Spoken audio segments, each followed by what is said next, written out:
Welcome to Make the Grade with the Success Doctor, Stephen Green, where you'll discover actionable strategies to help your student to reach their academic goals, to excel at standardized testing, and to plan for the college admissions process painlessly. And now, here's your host, Dr. Stephen Green. Dr. Stephen Green here, the Success Doctor. It's podcast time. It is podcast time. Thank you to all of those who are listening, subscribing, supporting the Make the Grade podcast. My goal always is to give people actionable items they can use right away to maximize their education. My goal is you could listen to a podcast, pause it even, turn it off, go do something immediately to help yourself or your child or your students to move forward and get better grades and all that fun stuff. So today, get your pencils, get your thinking caps. I got an excellent guest in attendance today, David Bradley. I think this is going to be really interesting discussion. So as a matter of introduction, welcome, Dave. Hi, Steve. How are you? Dave gave me a copious biography here, but I think it's all very relevant. So let me share this with the audience where we're going to. So David, 25 years experience in the architecture design business.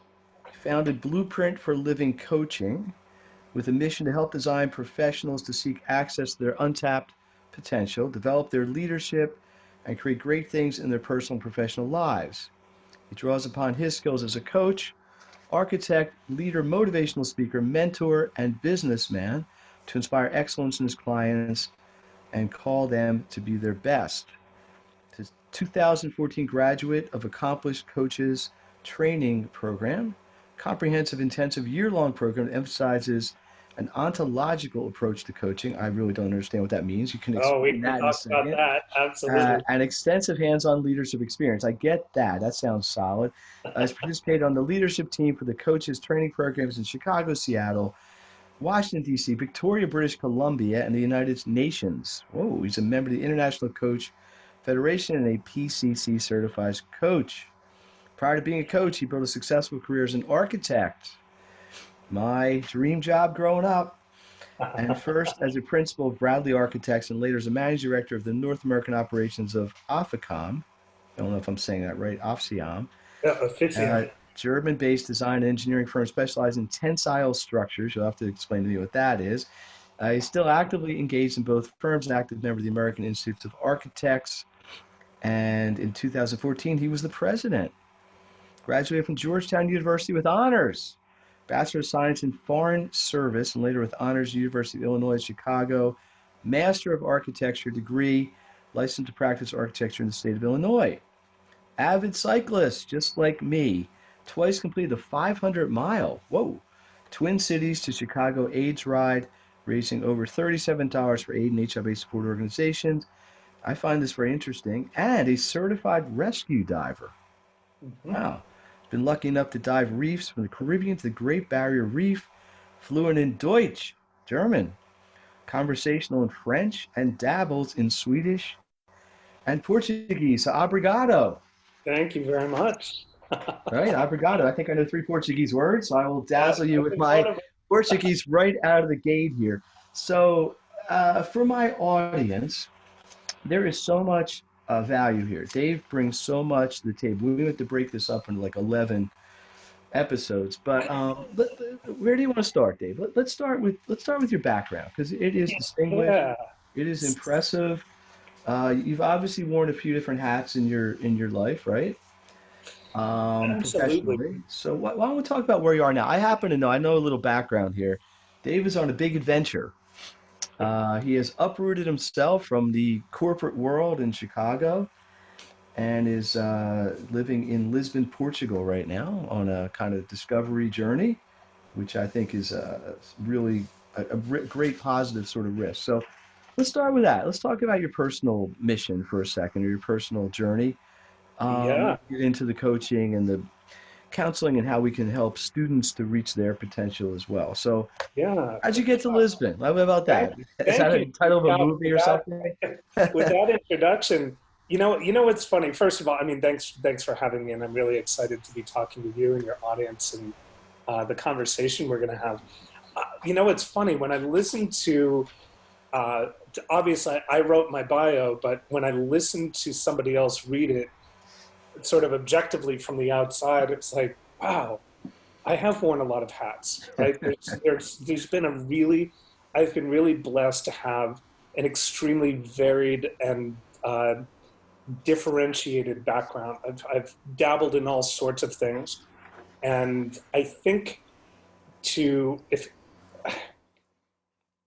I think one of the things that really strikes me about my own background is just the Renaissance man sort of experience. I've really kind of run the gamut in terms of educational experiences, work experiences, life experiences. And yet somehow all of it has managed to coalesce and put me where I am right now. So as you mentioned, so the basic nutshell is I'm a licensed architect. I still do practice working with Officium. That's that firm out of Stuttgart, Germany. And we do a very specialized type of architecture called tensile structures. That's structures that are all stainless steel cable and stainless steel mesh netting. So they're all under tension rather than compressive structures, which would be like brick and concrete and wood, right? Those are under compressive strength, whereas tensile structures are held up by being under tension. They're actually being pulled into place. Like a bridge, kind of. Very much so. Think of the Golden Gate Bridge, actually, is a great example of a tensile structure. We have two of them in Philadelphia. Right. And one of the projects that my firm worked on, the German firm, is the currently under construction suicide prevention barrier for the Golden Gate Bridge. They're currently hanging stainless steel mesh nets off the sides of the bridge to prevent people from jumping. And my firm in Germany was responsible for the design of that.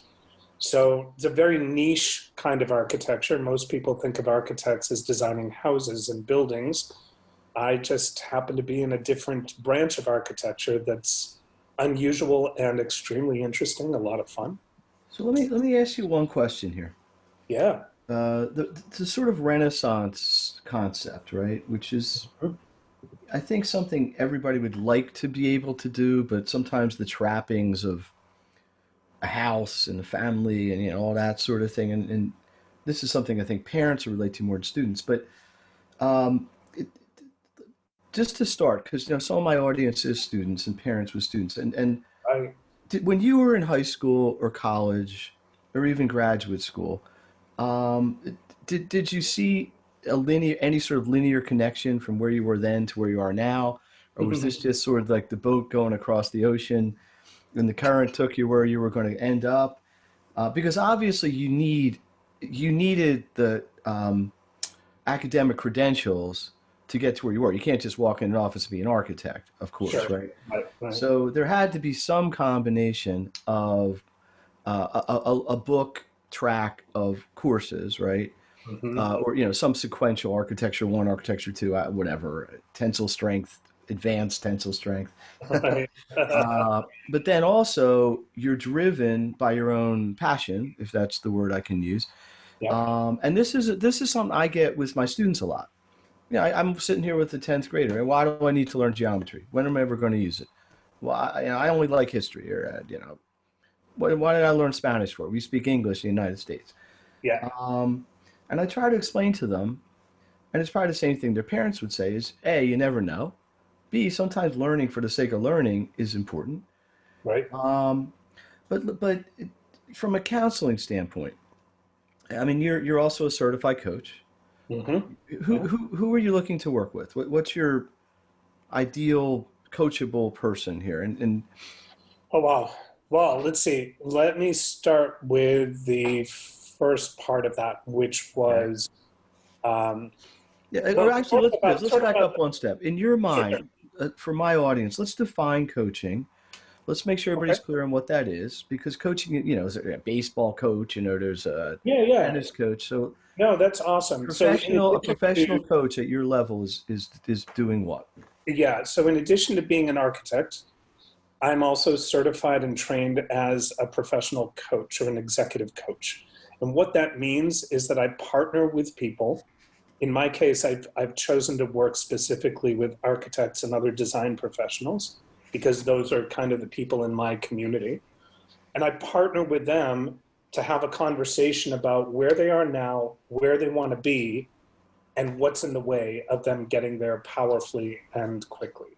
So it's coaching is a professional partnership. I kind of come in objectively to be able to point out behaviors, thought patterns, speech, things that people are doing that are getting in the way of moving themselves forward powerfully.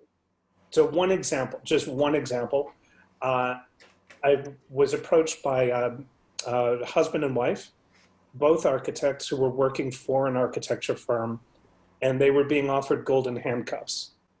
Basically, they were being offered a partnership in the firm, but in order to do it, they were going to have to be constrained and not really do the kind of work they wanted to do. And they approached me and said, hey, we actually want to open our own firm. And they hired me to, first of all, figure out how to extract themselves politically, diplomatically from their current situation, and then how to lay the foundation for building their own firm. And over the course of 6 to 8 months, we worked together, and they now have their own architecture practice in Seattle that's actually really, really successful. So that's one example of a client This is the classic conundrum of life, right? Security versus right versus what's on the other side? Unknown, right, excitement, sometimes boring security. I'm saying that a little bit sarcastically, versus sort of the excitement of the unknown, but the but cliff how do you do sometimes it is with scary. integrity? How do you do it? So that's one example of the kind of client that I would work with as a coach. But what I think your listeners might be really interested in is the path. When you mentioned it being sort of a boat with a current, it's very much like that. Hmm. I did not go into college either wanting to be an architect or wanting to be a coach. I actually wanted to work internationally. And I sort of had it in my mind. I knew that I loved languages. I loved history and economics and politics. And Georgetown School of Foreign Service, their program was very multifaceted and really spoke to who I understood myself to be as a Renaissance man. Sort of, I loved a little bit of everything. And their program was this very, very well-rounded liberal arts education with an international bent to it, right? Um, I explored all of that in school. I had economics. I had some business classes. I was required to pass a proficiency in a language, which I did in both French and German. I think, let's see, history classes, politics, international politics was my major, and I minored in German. And none of this was really targeted like somebody who says, I'm going to go be a doctor, or someone who enters school and says, I'm going to be an architect. I really was getting a well-rounded education. And I think the thing that worked best for me was that in my undergraduate degree, I learned really basic foundational skills like critical thinking, Hmm. how to speak clearly and intentionally, how to write well and with clarity. I gained those skills, and I also gained a lot of general knowledge. And I think that sort of lay a really solid foundation. So I know that there's kind of a joke out there that if you're an English major, you're never going to be employed, right? It's kind of I the don't know if that's a ongoing, joke. it's kind of the joke. It's out there. Well, But is it fair to say? actually a context because as an English major, you're taught to think critically. You're taught these skills that are incredibly valuable in any different Let me industry. put this into a slightly different language. Sure. You have a very strong foundational education, what I'm going to call life skills, Yes. Yep. but sort of through the lens of learning them through book knowledge.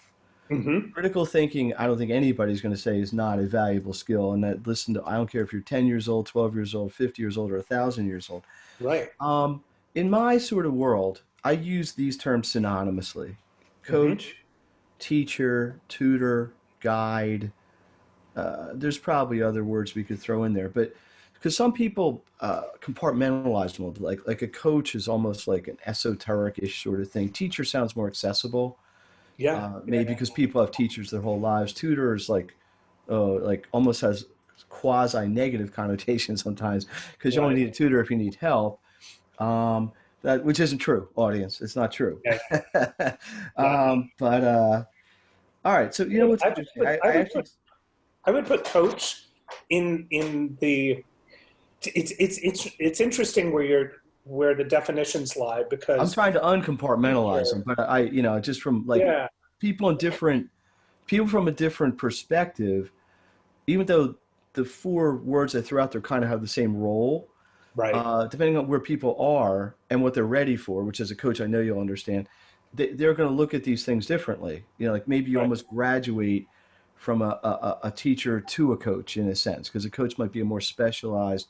One of the things you said I found very interesting was kind of like here's now, here's future, and you're trying to help people create a path to get there. They might already know what it is. They just don't, well, they might want to know what it is, but there are things in the way. Hmm. There's things that are preventing them from understanding it. There's inhibitions holding them back. There's negative, there's fears. Um, so this is something you're going to have to explain to me. Yeah, Ontological versus yeah. facilitative, facultative. There's a couple ways you could pronounce that. Facilitated. That's a Um, great distinction. So let me get it. And I think your listeners will appreciate this. So ontology is the study of being, hmm. and BEING. there are two different types. It comes from the Greek, um, and there are two different types of coaching out there. One of them is facilitative coaching. Facilitative coaching is a lot like consulting. So a facilitative coach, um, here I'll give you the best example. Say that a client comes to me and they say, David, my finances are a mess, and I want to retire in 10 years. Okay.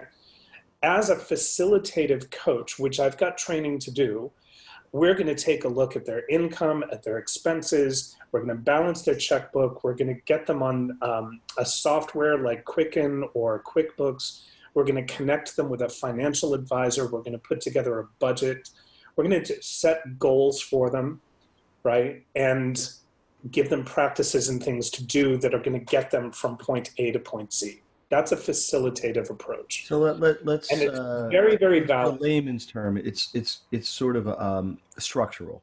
Yes, and it's very much like a consultant that you would hire to come in and fix something, So you right? give me a plan, I do the plan, and I get the results. Exactly.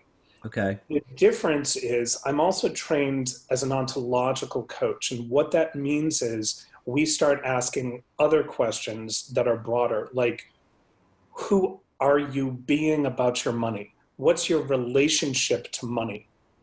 How does money work in your life? More Like, so motivation.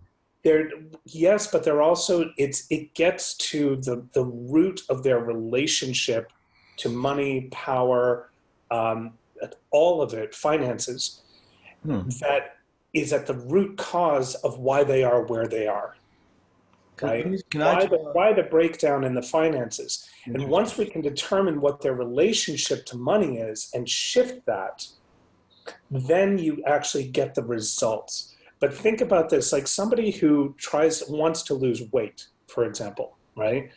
You can put, and we've all seen it before, and I've gone through it before. You get on a diet and you do all of this stuff and you lose the weight, but a lot of people gain the weight back. That's And the facultative part, the right? reason is because they haven't actually dealt with the ontology. They haven't dealt with their relationship to food and their body and their self-esteem. Let me give you an example I think would be very close to home with my caseload. Most of the people I work with, even if I'm starting with them at 8 or 10 years old, ultimately their goal is to go to college. I Right. do a lot, tutoring subjects, college prep. So really, there's the exact same thing. There's the facilitated part, which is here's how you do math, here's how you organize a notebook, and then there's the why, right? The easiest example for me would be SAT prep. Doing SAT prep is arduous. There's a good, I don't know what language that comes from. It must have Latin somewhere in it. It's annoying. It's not fun for kids. But their why is bigger. It allows them to overcome. Right. I want to go to college, so I'm willing to put the work in to do the structural things to get there. Mm-hmm. Sometimes That's people's part of minds are it. bigger. And the ontology part would be, who do you understand yourself to be as a learner? Do you walk around, for example, from a coaching perspective, what's your thought about learning? Are you walking around saying, I can't do math, right? Mindset. It's a mindset. If you've got that story, that context of math is hard, I can't do math, math is stupid or whatever, that's in the way. It doesn't matter how much you practice math. If you don't shift your relationship to math and your relationship to who you are as an intelligent person, Hmm. it's going to be a heck of a lot harder for you to actually achieve the results that you want. You might get there, right? Facilitative coaches, and I'm not bashing facilitative coaching at all. There's value to it. But like I said, if you can put all the structures in the world in place, but if you don't shift somebody's core beliefs about who they are, Mm-hmm. it's going to be a heck of a lot harder to get the results, and the results may not stick. So think about it this way too. I took the SATs. I'm a really good test taker. I had something in my mind, I take tests well. I always have. I have friends who are they're, in many cases, I think they're far more brilliant than I am, but they don't take tests well. And they have a story about it, but they're brilliant people. So if they could shift that, and I watched a couple of them do it, is they actually shifted their being around test taking, where they stopped the story that kept repeating of, I don't take tests well, right? And they started learning how to become a person who takes tests well. So it's a And mindset shift for it's a sure. mindset thing, very, very much. Attitude. And now Attitude, that doesn't guarantee, you're going to get a 1600 on the SAT. right. 'Cause in my world, I talk all the time when I have students or however I'm working with them about reaching potential. Not everybody's going to get an A plus, right? That's our goal. Right. If your capability is a B or I don't know, whatever, 1210, 1100, 1420 SAT, that's where we want to be. Yeah. Um,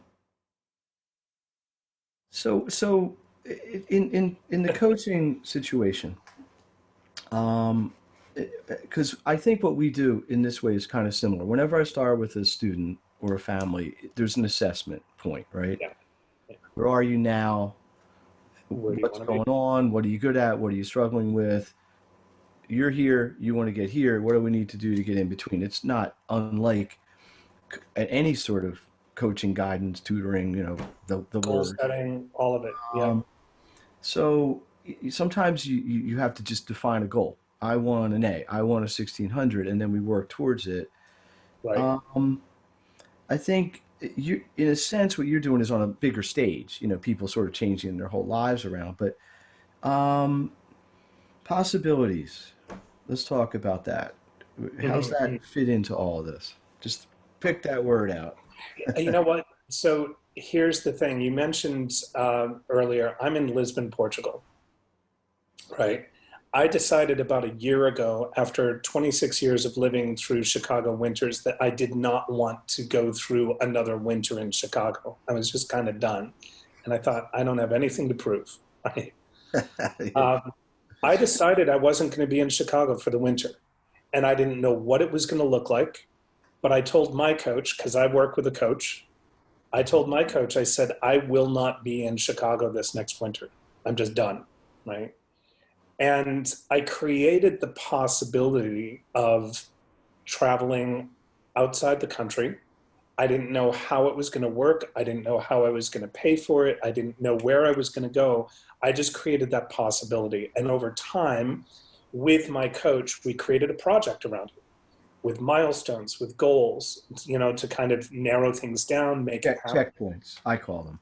Yeah, absolutely. And I moved here January 7th, and I've been here now for about 3 months. But I know you got Now, a big adventure on the horizon, which we can and get. I've got a huge adventure coming up. But part of this was, and I have to say, is you have to create the possibility and learn how to say yes in the face of all of the reasons that come up in front of you that tell you no. Well, are you nuts? You got a good job. You got a house. What are you Right. doing? Your life Immediately, the problem is we create possibility, and we can get really present to some terrific possibility. Like, I'm going to go to X college, or I'm going to go into this industry or this field. And that possibility gets distinguished. It gets extinguished like that. It's very, very fleeting. So you've got to work on. Is that internal, or is that external, or both? We're wired to be at the effect of the circumstances that we experience. So it's almost a survival mechanism. It's a survival thing to keep us safe, right? Right. So when I said, I'm going to move abroad for 3 months. And then somewhere in your subconscious says, I'm immediately, the questions start to pop up. How are you going to afford that? How are you going to keep your business running? What if blah, blah, blah, like all of you have no friends, right. There's all the reasons why. That's what stops most people. I'll tell you something. When I can't tell you how many times, you said this earlier in the call, when I tell people at a cocktail party that I'm an architect, if I had a nickel for every time somebody said, oh God, I always wanted to be an architect. Right? You know why I wanted to be an architect? Why is that? I'll tell you. No, well, I'll tell you why in a second, but finish your yeah. And so what happens is, and you know what the reason is that they give? I couldn't deal with the math. I couldn't deal with the math.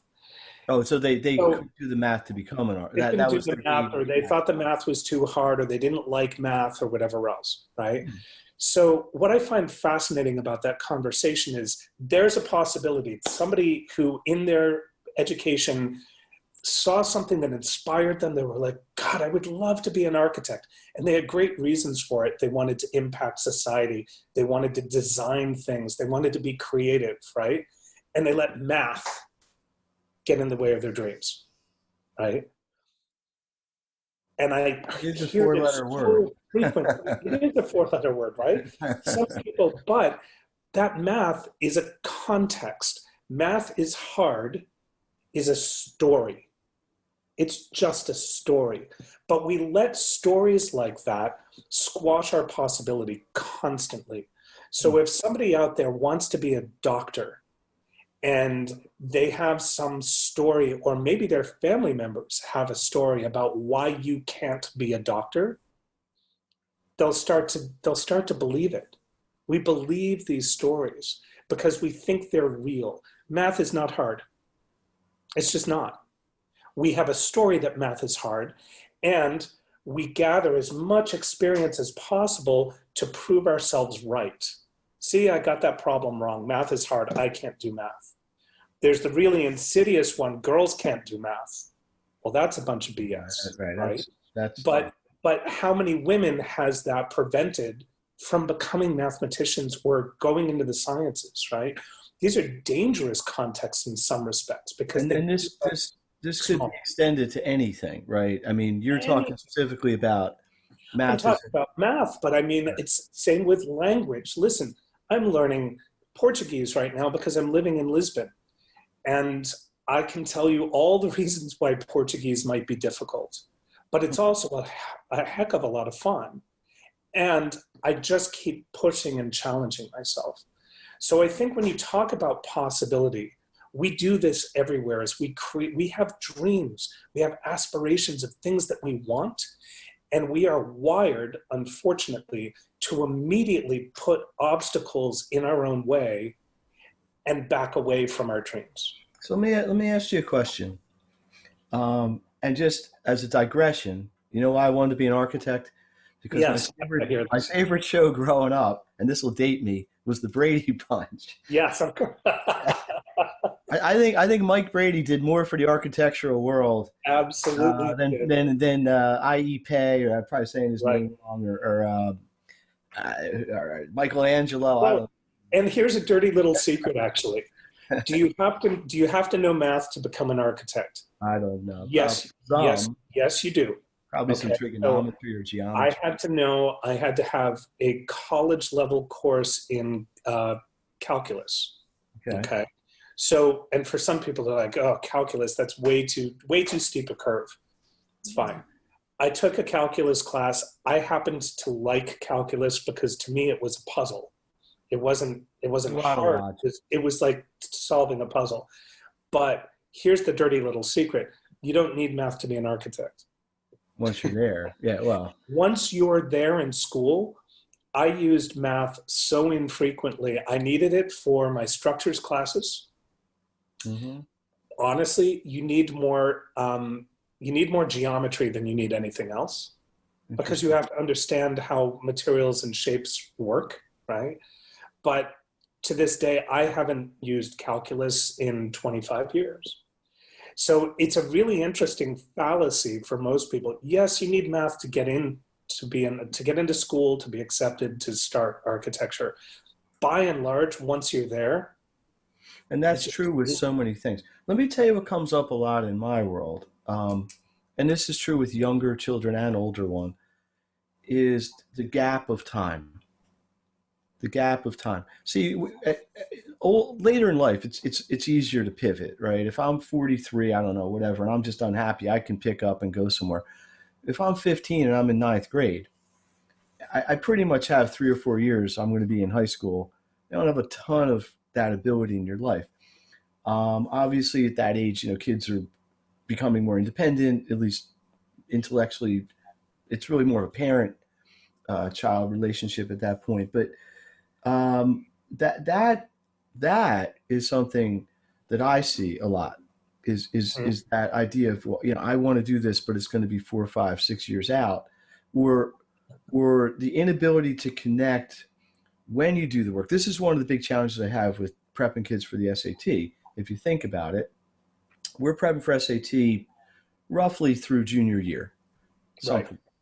Well, by the time you take the test, let's just say it's in May of junior year. Right now it's March. But then you're not even going to apply to college till August or September, October. You're not going to hear from them until December or so. You're not going to go for a whole another 8 months. So there's whatever the polar opposite of instant gratification is. Yeah. It's very, very, very super prolonged gratification. Yeah. And in our society, our world, our whatever, that doesn't always fly. Um, the, what when you were talking about the whole possibility piece, what popped in my head was the whole field of dreams idea, right? You build Build it, it. Um, you create it, you manifest the thought, manifests the action. Um, the so let me ask you this. Um, I think by all standards, most people would consider you successful in your career. yeah. Like you could have stayed in Chicago, punched the clock, so to speak. Maybe been mostly happy, had some frustrations of things, you always wanted to go to Paris, or whatever. Um, but when somebody's younger, they don't have that same, I don't know what word to use. Angst? Is that too strong a word? Maybe that, or there's probably a German word for it because they have all these fancy German words for all these Right. emotions that you can't capture as well in English. Um, but from the perspective of my audience, how important is it to just trust your instincts, to just within what you can control? Because let's say you're talking to a 14-year-old, right? Listen, I know you don't love school, or whatever. Maybe you love school, Right. um, and you want to preserve that curiosity. Hmm. You want to preserve that sort of childhood innocence, in a sense, but yet we need to be aware of the realities of what's going on.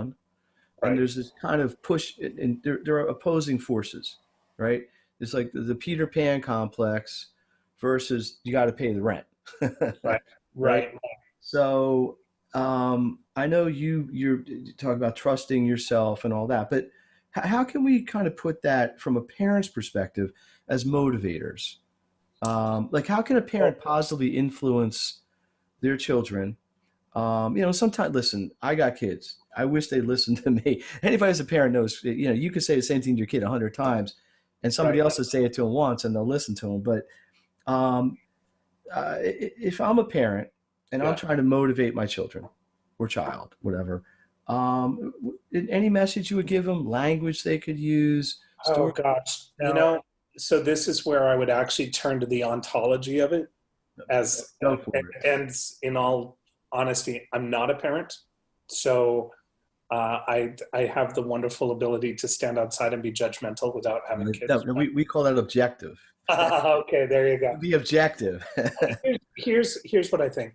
We were talking about this, doing a series here of if I knew then what I knew now. Yes, right? which is coming. It's just And if I, at the age of 13, 14, 15, 16, you've got your entire life ahead of you and everything is super immediate. You want answers right then and there. I wanted so much to just decide, what am I going to be? Right? Get on with your life already. I'm going to be a doctor. I'm going to be a marine biologist. I wanted that so much, that certainty, so that I could just do it. Right. And I got very frustrated because I seemed to like a whole bunch of things and my future seemed so muddy. It's like, where am I going? I have no idea what I'm doing.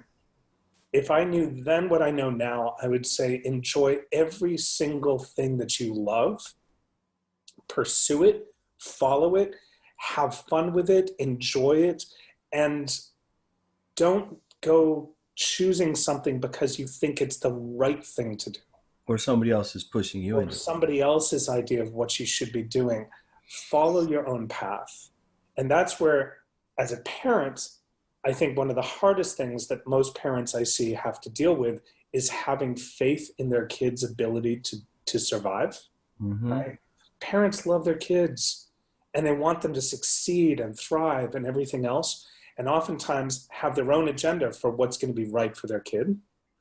The hardest thing that you can do, that I've seen with my friends and their kids, is trust that it's all going to work out and it's all going to be okay, and allow them to explore and have fun and enjoy what they enjoy and experiment and try on all different hats. Mm-hmm. Because it's all valuable. At the beginning of my career, I knew I wanted to do something international.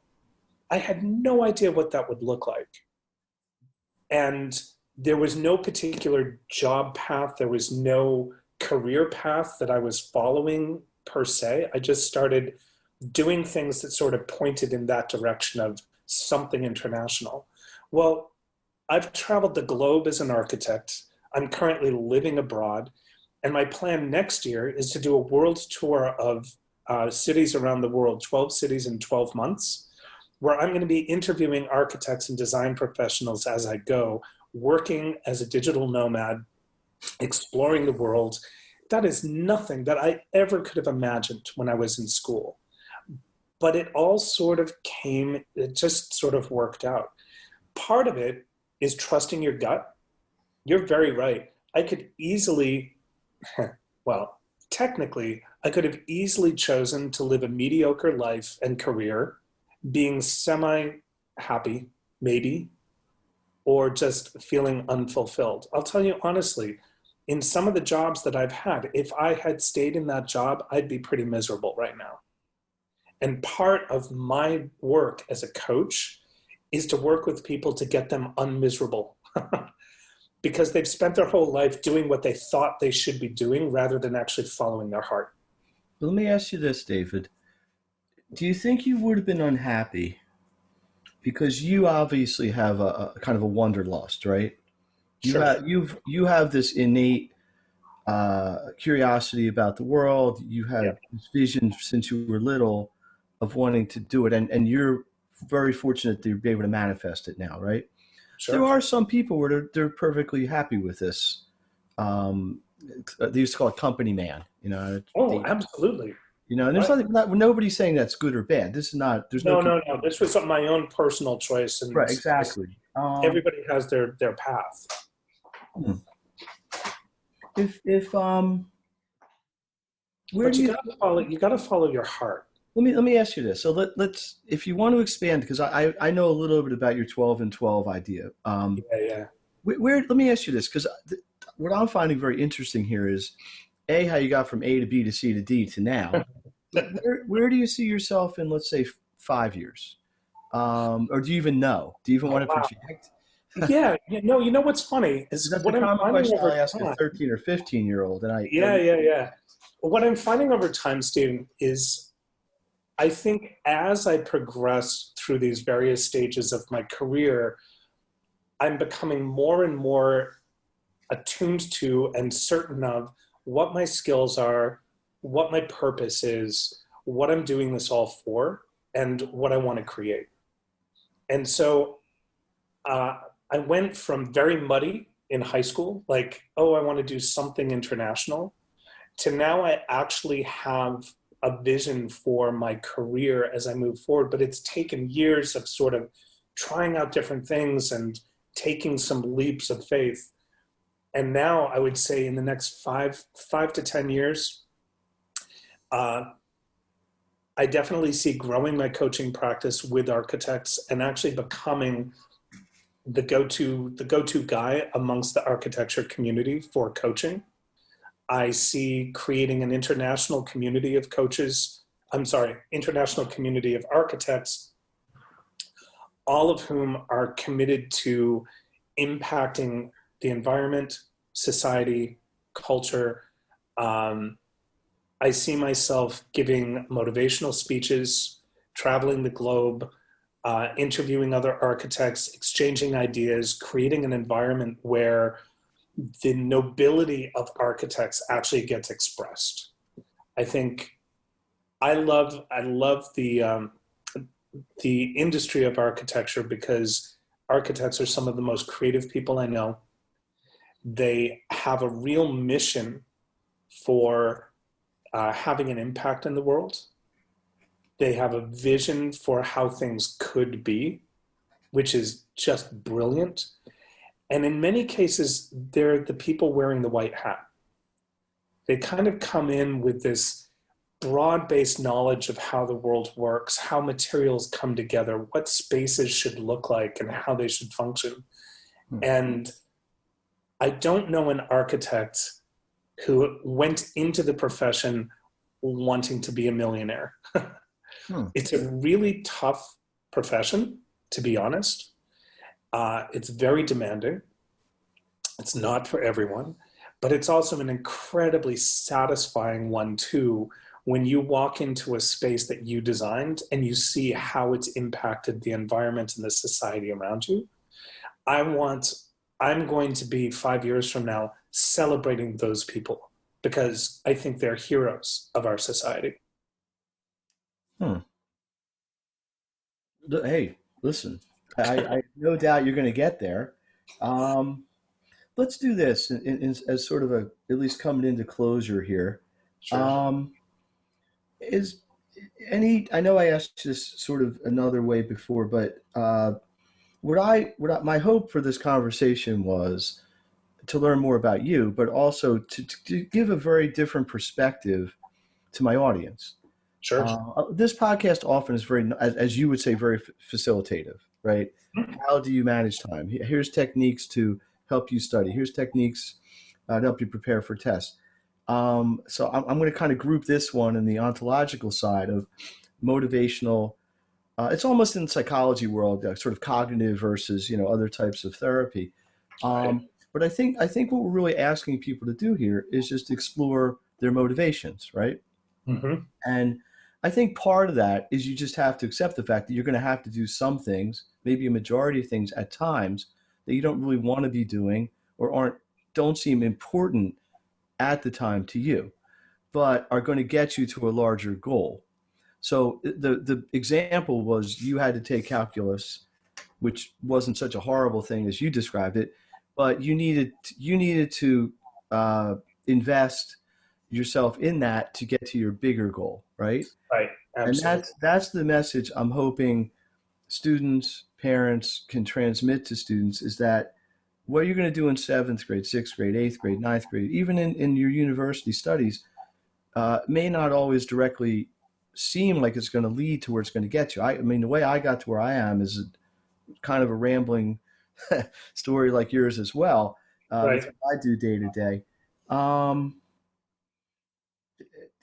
just out of my own curiosity, can you say something fancy in German just to wow us with your language skills? Or I don't know. What could I actually say? Say Well, no, it's a great, study math. Make it's sure a, you study math in German. How would you say that? but That's what what I can tell you, Germans they like put like 11 words together to make one big word. oh no, it's fabulous. What I can tell you along those lines, I took German because I had in high school, I had uh, an extra class that I needed to take. And they gave me the option of a language or gym. And there was no way I was going to take gym. So I chose German, and I started it, and I really liked it because, again, for me, German was like a puzzle. It was figuring out the grammar and the structure and how the words all go together. I didn't know where that was ever going to take me or whether I would ever use it. Now, see, would you have gotten the job with this German firm if you didn't know German? Well, it's funny. I did get the job without knowing German, but when I showed up in Stuttgart and I walked into the office, I was able to say, "Wir können alle hier sprechen Deutsch," right? We can all, and I actually said that wrong. "Wir können alle hier Deutsch sprechen, weil Deutsch ist ihre Sprache und ich bin Amerikaner, ich möchte lernen," right? We can all speak German here because that's your language. I'm an American. I'm here to learn. And they probably said, "Hey, we know English." Well, they all did know English. But what was amazing is I heard my boss later at a cocktail party telling one of his guests, talking about me, and he said, I had no idea his German was so good, right? It actually stood me in good stead when I got there, and it facilitated, it wasn't a requirement for the job, but it actually really, really was a great because here's the thing. And I never could have known that was going to be. But here's the important thing. The take-home message there is not that you could speak German or not. It was that it helped to establish relationships with people that are going to be your coworkers, who you might spend a lot of time with. That not uncommon in the workplace. It broke down some barriers. It made you more accessible. It made it. Right? I was able to function in a foreign environment. I got to the point where I had people in Stuttgart came up and where Germans were coming up and asking me how to use the ticket machine at the metro, because they thought I was German. And I responded back to them, and they never said anything like, oh, you must be an American, like that. So I think the thing that I would say, and I understand where you're asking, with your students who are like, why should I have to focus on this thing now because I don't see the benefit, right? Or forget, why should I focus on a period? I'm mad, well, that's stupid, this is stupid, that's stupid, whatever, I hate this. Right. My message would be everything is an opportunity. Everything, even a setback, is an opportunity. If you can start to shift your thinking to see the opportunity in everything, if you think math is difficult, look at it as an opportunity to expand your ability to be with the challenge, right? Or look at, I don't know if it's language or science or even English class, look at it as an opportunity to learn something about the world, because that information, you will never know where that's going to come in useful. But I promise you, at some point in your life, you're going to thank yourself for having taken the time. Mm-hmm. And you never know. I have a friend recently who contacted me. He's an architect, but he hadn't taken his licensing exams. And here's the deal. You can work in an architecture firm, but you cannot call yourself an architect until you've become licensed. And becoming licensed is not easy. It's like a bar exam for a lawyer. It's like a bar exam. It costs money. It takes a lot of time. There are 7 different exams you have to take. Oh. It's very intensive, right? And this one friend I was talking to, he didn't have his license, and he said, I could just continue working for this firm, and I don't know that I actually need it. And I really got on his case about it. I said, because how many opportunities are you shutting down? Right. because you're not taking You this may into, not even know because nobody you would don't consider it. know Right. what opportunities could be available to you if you apply yourself and you take on this challenge. Well, he finally went and he got his exam, and because of it, eventually was able to go out and create his own business. He started getting side jobs. He started getting hired to design things that he couldn't have done. He couldn't have done it otherwise. Mm-hmm. You don't know what opportunities you're shutting down by not taking on opportunities that That's show. tremendous advice. Yeah. In fact, I may make that the title of this podcast.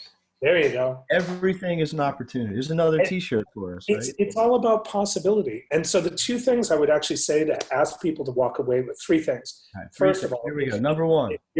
If you're a parent of a kid who's in school right now, who's searching, I would say trust them, love them, and support them in whatever they show interest in, and really teach them to say yes to anything that shows up that interests them, and really foster that.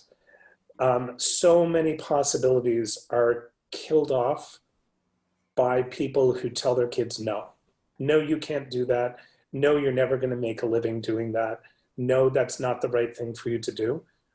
Support your kids, love them, let them explore, let them play. There's going to be plenty of time for them to figure out where they're headed. Give them permission to do what, to at least have the vision. Help them create possibility and teach them that it's okay to say yes in the face of everything else. Number two, and now I'm going to start forgetting what my 3 points were. All right. Actually, number two is actually one in Portuguese here. Number two is actually those. Create possibility for yourself and notice how quickly and where you shut it down. We create all these beautiful dreams for ourselves and our kids and what we want in life. And we very, very quickly shut down the possibility because we've been trained to do so to keep ourselves safe and playing small. And if you need help with that, talk to a coach. Because the job of the coach is to keep you focused on staying in the possibility and moving beyond the objections. Right? And I forget what the third one was, so I'm just gonna make something up. And it really is just dare to love what you do. Passion. Find the thing in your life that makes you passionate and don't settle for less. If you're unhappy, if you're unfulfilled, change. You can choose anything outside of that. And I am always devastated by the number of people who choose to play small in their lives or who choose to settle because they think that that's all that they're worth. So trust yourself, believe in yourself, and create something pretty phenomenal because you're worth it. This is Steve Green on the Make the Grade podcast. I have had the real pleasure of speaking to David Bradley for this episode. You can get a hold of me at sgreen, S-G-R-E-E-N-E, at makethegrade.net, or on social media at Make the Grade, or at Facebook and all that jazz. It'll be in the show notes. I talk about it every time. If you don't know it by now, you should. Dave, do you have anything you want to plug? I mean, obviously you have your coaching. Why don't you let the audience know how they can get a hold of you? Thanks. Yeah, I mean, if anybody has any questions or they simply just want to talk about either architecture or coaching, check out my website. It's www.blueprintforliving.coach. And that's a great way to see what I'm up to and learn a bit more. And I'm happy to talk with anybody about anything. Let's close it with this. What's the next big thing for you? I mean, you know, where are you going from here? You know, like you know, they used to say that with the entertainers. Oh, I'm in Vegas this week. You know, next week we'll be in Rio. You know, then we're going to LA. And I am super excited. So I am here I in know you're going to Lisbon. Morocco. That sounds Yeah, very fun. I'm in Lisbon until April 28th, but there's a 3-week period between now and then that I'll be traveling to 3 different cities in Morocco, Agadir, Marrakesh, and Fez. Then I'm heading home to Chicago at the end of April. I'm going to be there for a few months. Unless the conference is canceled, I'm attending a conference in Rio in July. It's an International Union of Architects conference. Now, April is not winter, right? April is not winter. Okay, I just want to make clear. I get that clear here. Yeah, And then next end of November, I set off with a program called Remote Year. I'll be joining 25 to 40 colleagues from all over the world. We're traveling to 12 cities across the globe, 1 city per month, living and working. And we'll be hitting Hanoi, Vietnam, Chiang Mai, Thailand, Kyoto, Japan, Kuala Lumpur, Malaysia, Santiago, Chile, Lima, Peru, Medellin, Colombia, Mexico City, Mexico, Split, Croatia, Lisbon, Portugal, Valencia, Spain, and then finally ending up in Cape Town, South Africa. So it's going to be a year of international travel and architecture and coaching. And offline, Kyoto is one of my favorite cities in the world. I was fortunate to spend some extended time there. I'm so excited to go. I can give you all kind. I'll tell you the best ramen in Japan. Where to go? Excellent. It's fabulous. I still miss it. All right, so let's wrap this up. Again, David, thank you. Obrigado. Danke, Sharon. Yeah, there you go. Merci beaucoup. Multilingual podcast. You speak Vietnamese, and we're going to have to put that in your portfolio, I guess, pretty soon. Thanks so much. I think you've given a huge amount of wisdom, perspective, and knowledge here. I hope people take advantage of this in their own lives, even as a little tiny. It all starts with a small change, right? Yeah. And small changes add up to big changes, and that could be a whole nother discussion. Check out the next podcast. I appreciate all my subscribers and listeners. My goal is to get this into the ears of as many people as possible. I really feel the more people that can get this sort of information, the more people can get helped and move forward in their school lives, and in the case of today's discussion, maybe in their lives in general. So until next time, Dr. Stephen Green, the Success Doctor, signing off. You've been listening to Make the Grade with the Success Doctor, Stephen Green. If you enjoyed this episode, be sure to subscribe. For more resources and support, please visit makethegrade.net.